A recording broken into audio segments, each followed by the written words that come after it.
All right, here we go. The starting exercise. Number one, it's like a jet ski. This has a clip. This clip is supposed to be attached to you, okay? The other end of this, to your life jacket when you're driving. I don't always, but it's recommended because if you fly off the boat, this is supposed to pull off like a jet ski and then stop your boat instead of it keep going. Good idea if it's choppy out. So the first thing is always put this on the kill switch. This is the kill switch here, and that goes on first. The boat won't start unless it's on. Sometimes I've forgotten to try to turn it over and wondering why is it not starting. You need this kill switch on. Good to have a whistle on there. You're gonna have to get yourself one of these. I think it's a mandatory thing for being on the water.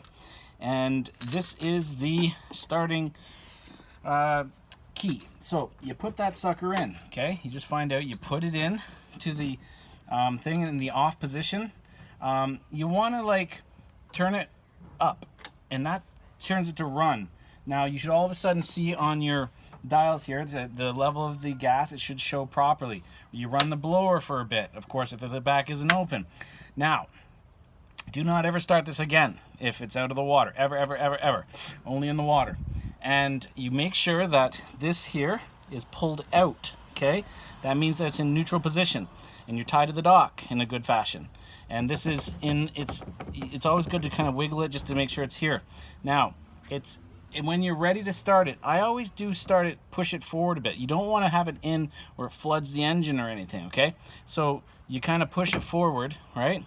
And because as you go to turn this on, you might want to just nudge it a bit to try to catch the gas. It goes, and it might die. And then you can just give it a little bit of, extra gas to kind of like and control this as you're turning this over.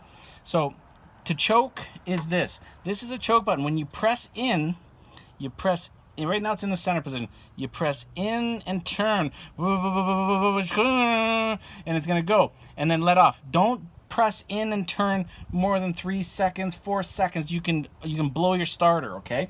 So you're choking and turn over. The method is that you don't need to choke it after the engine's warm, but for some reason, this engine likes to be choked every time you go to run it once a day. But I always like to test it first, not choke it first.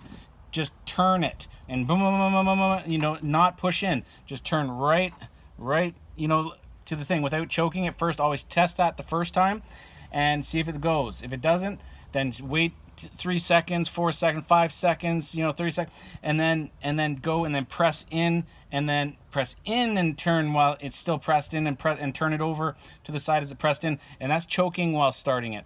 And then 1, 2, 3, 4, and then stop, and it should go. If it doesn't, give it a rest, wait again.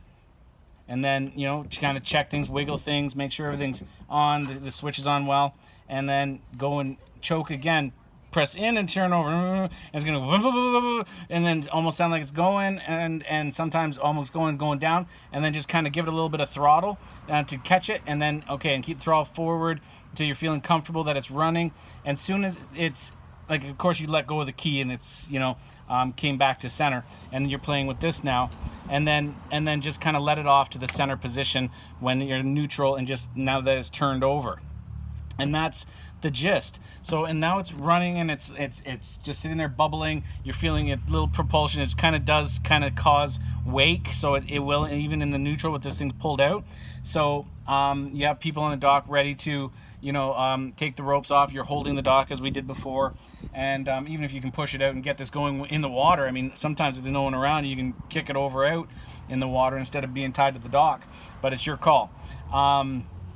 Again, so to when you want to go, and everything's untied and the back's down and everything, and everyone's in their position properly, you push this in, and then you throttle up. Never throttle fast. It's not a ski boat.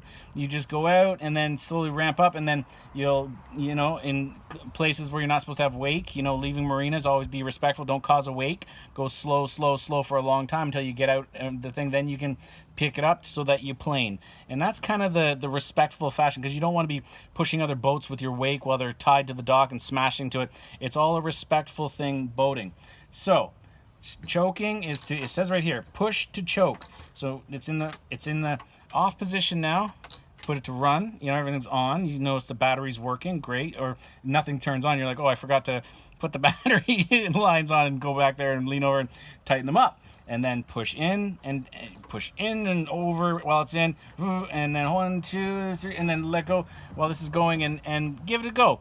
Again, boats are like lawnmowers. They don't always turn over as easily. It's not like your car a lot, unless you get the really expensive brand new one. That's what happens with the stroke engines, and this is an oil gas mixture engine, very common with boats, and that's what happens. It's good to listen to the engine, watch the engine, see if anything's loose. Like, people that look after engines, they know there's bolts that you tighten to a certain degree. You could get the manual for this. I recommend take it once every couple years to your marina, get them to do a summer maintenance, get ready for a summer maintenance check, and they'll soup it up for a couple $100 and make sure it's all tip top, and go over it for you. And that's really what I recommend to look after this.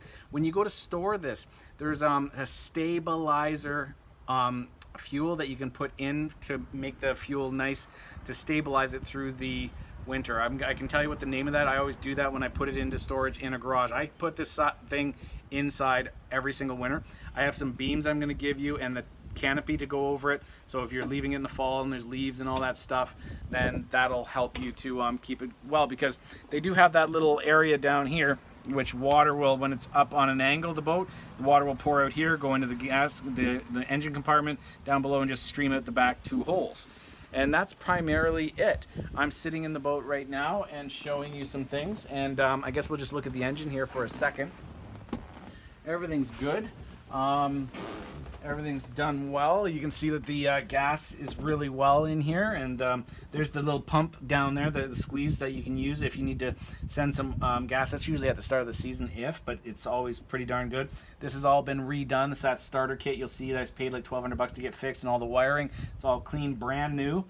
You could use a pressure washer in here, and you could spray down nice to clean all that and just get this all nice and clean sort of thing. You can even paint over it if you wanted to, but you could clean all that kind of mildew up and send it out. It's all the way to the front of the boat too. It goes like this, all hull underneath open, and you can make it all nice and any sort of gas residue, and keep it nice and clean down these things with the sponge, which is in here too, and keep it all beautiful, right? Keep the mildew and the growth off, and keep it all sparkly. And that's it for now. If I think of any other things, I'll write some stuff, and you can just stay in touch, and I'll hope to see some great photos of you having fun on the water.